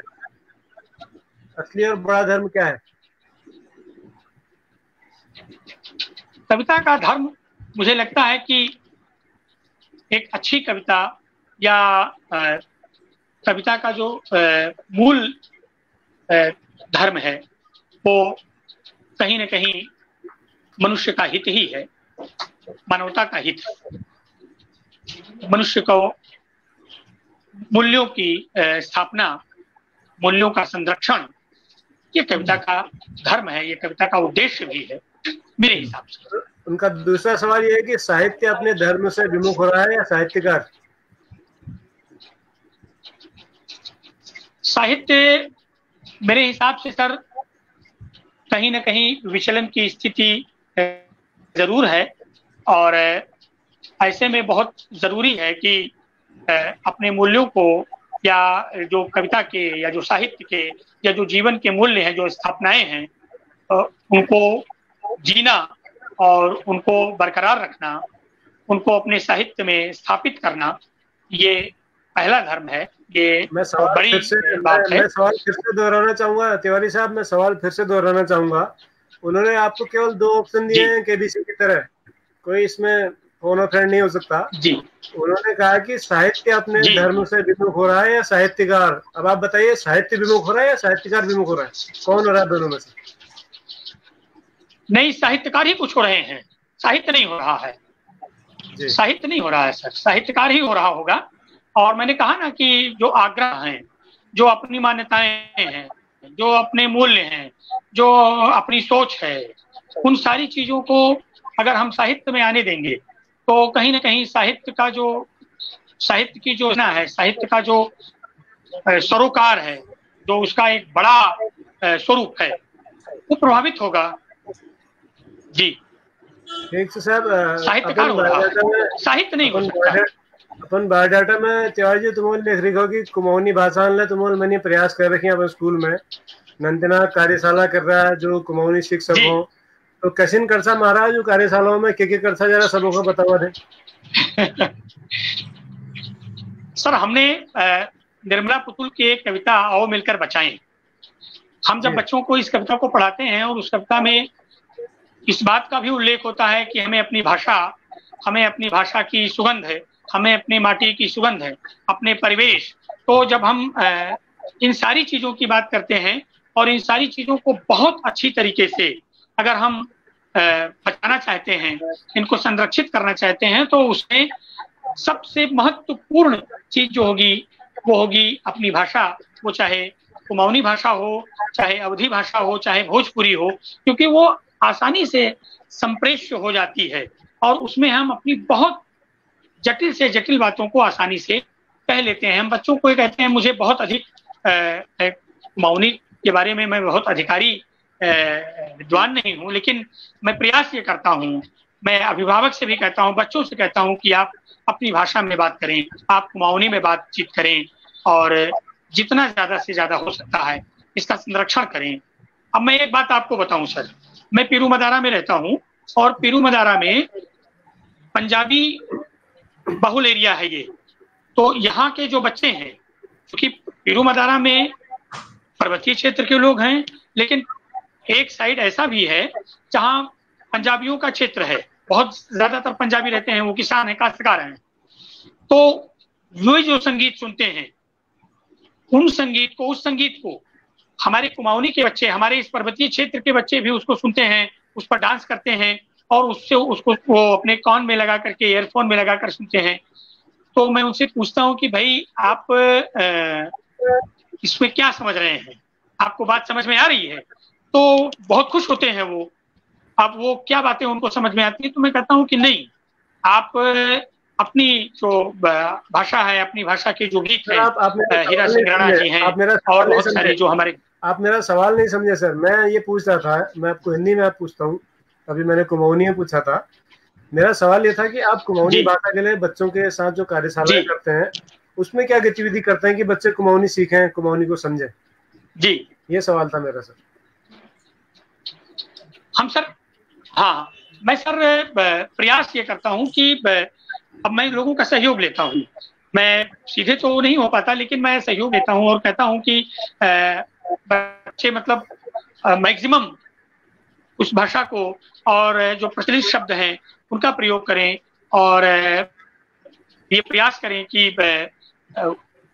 उन सारी चीजों को वो अपने परिवेश को और इन अपनी जो बोलचाल की भाषा है और बहुत सारी ऐसी चीजें हैं जो छूट रही हैं उनसे, तो वो उनका प्रयोग करें।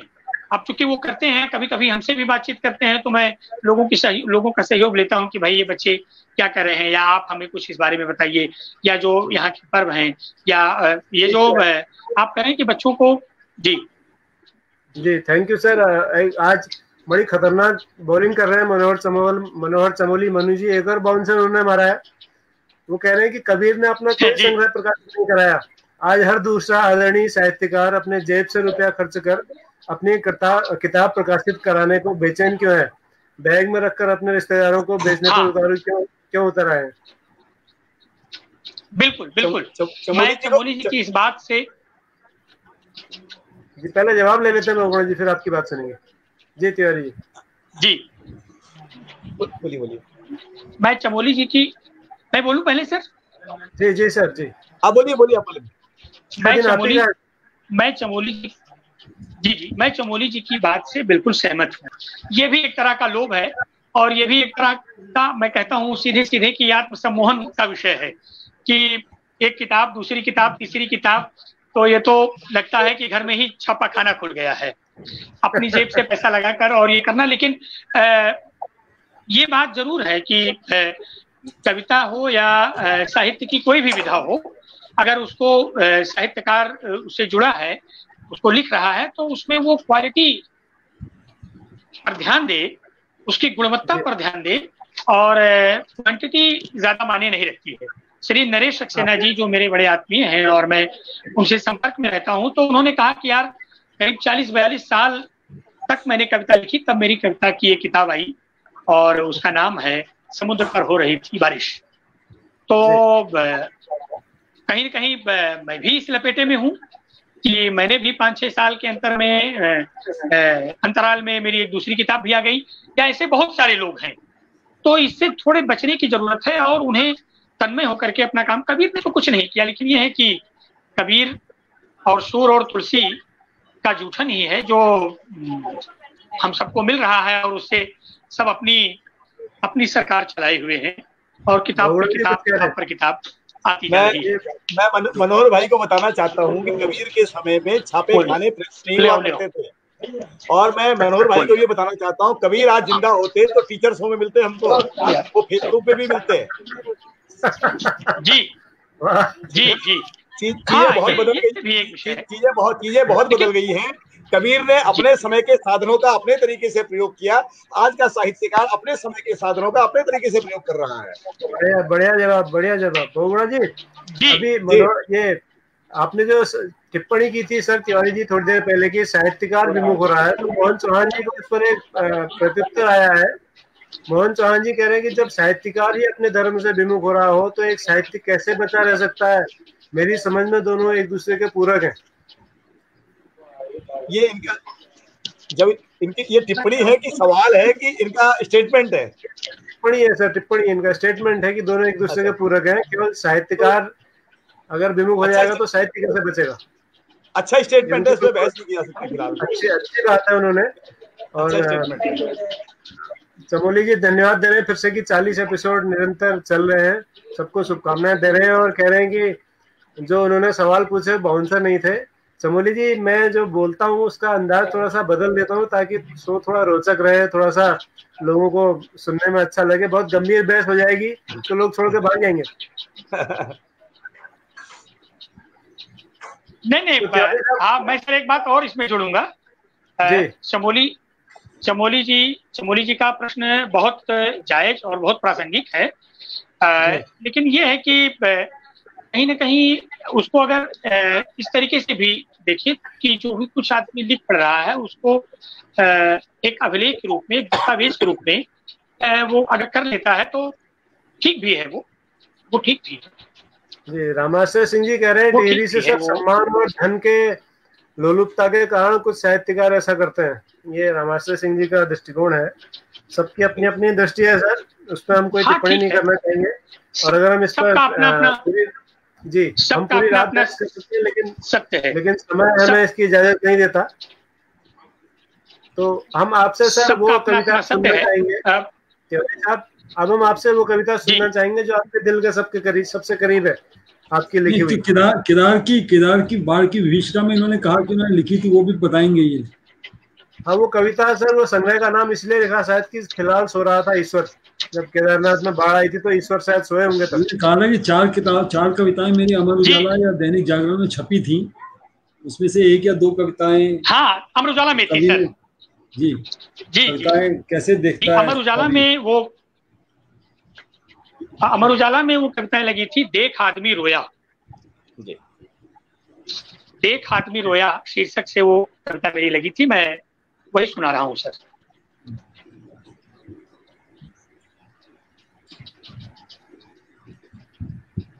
केदारनाथ, आपदा के बाद कुछ बचे न बचे, बचते हैं सिर्फ सीना फुलाए आंकड़े।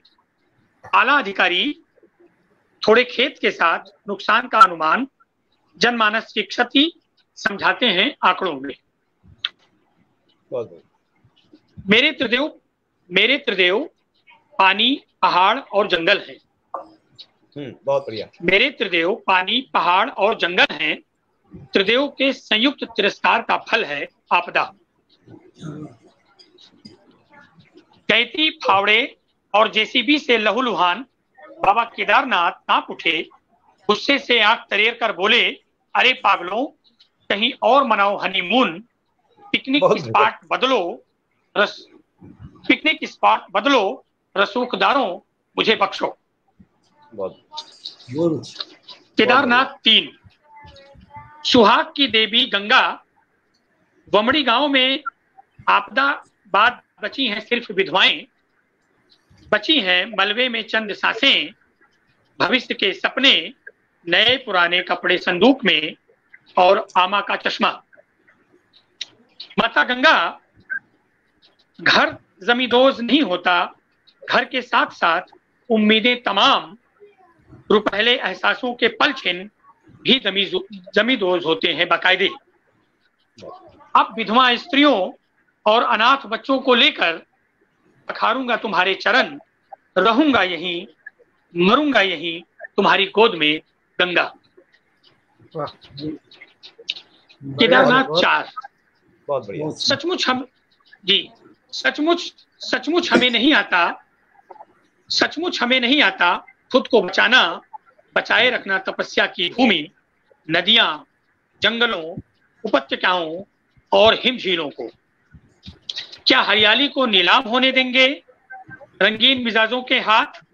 जंगलों को आरियों, बद्री केदार को बिल्डरों के चंगुल में कराहते देख हम चुप बैठे रहेंगे या मूंद लेंगे अपनी आंखें? अगर हाँ, तो हर सुबह हर शाम आएगी ऐसी ही आपदा, इससे भी भयंकर। बहुत बहुत बढ़िया जी, बढ़िया सर, ये है केदारनाथ पर 4 कविता। जी आपने वास्तविकता से तो मुझे जी अब सुनील कहते हैं सर ना कि कविता सबसे पहले आदमी का वक्तव्य है। हम अपनी कविता में अपना वक्तव्य जाहिर कर रहे हैं केदारनाथ पर। हम अपनी कविता में मनुष्य को लेकर, मनुष्यता को लेकर वक्तव्य जाहिर कर रहे हैं।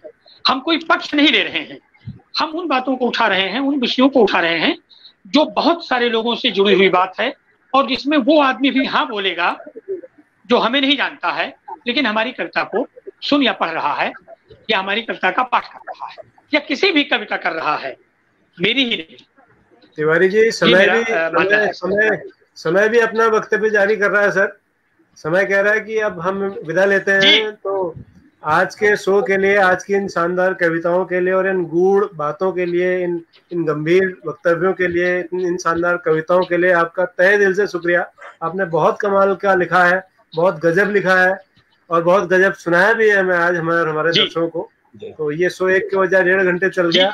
हम आपका आभार व्यक्त करने के लिए हमारे पास नहीं है, और मैं सबकी ओर से, क्योंकि सर हम तीनों अगर एक साथ अलग अलग आभार देंगे 2-3 मिनट और लग जाएंगे, तो मैं बहुगुणा जी की ओर से, जोशी जी की ओर से और हमारे सारे दर्शकों की ओर से, कश्मीर से कन्याकुमारी तक जो देख रहे हैं, मैं कितने नाम लूं, बहुत सारे आप कमेंट्स में जवाब देंगे, मुझे उम्मीद है। मैं भी उसको लाइक करता हूँ। तो जावेद इकबाल से लेके वंदना चौहान मैडम से लेके ये हमारे अभी महाराष्ट्र से एक और हमारे दर्शक अभी जुड़े हैं, तो सब लोग बहुत बहुत शिद्दत से इस कार्यक्रम को देखते हैं तो हम उन सबका आभार व्यक्त करते हैं। और जी। कल ठीक 7 बजे हमारे साथ होंगे गढ़वाल के एक बहुत ही कमाल के लोक गायक, लोक कलाकार किशन सिंह पवार जी और उनके सुपुत्र अर्जुन सिंह पवार जी। दोनों ही शिक्षक हैं, एक थे और एक हैं, और दोनों की जुगलबंदी कलम देखेंगे कल के कार्यक्रम में। गढ़वाली लोक साहित्य, लोक काव्य को समझने की कोशिश करेंगे, पूरे देश तक पहुंचाने की कोशिश करेंगे। तो आज के लिए इतना ही। मैं आप सबका पुनः आभार व्यक्त करता हूँ। कल शाम को 7 बजे फिर से मिलते हैं द टीचर शो एपिसोड 41 में। तब तक के लिए शुभ रात्रि, नमस्कार, जय हिंद। संजय बहुत बहुत आभार। सर नमस्कार, सभी को नमस्कार।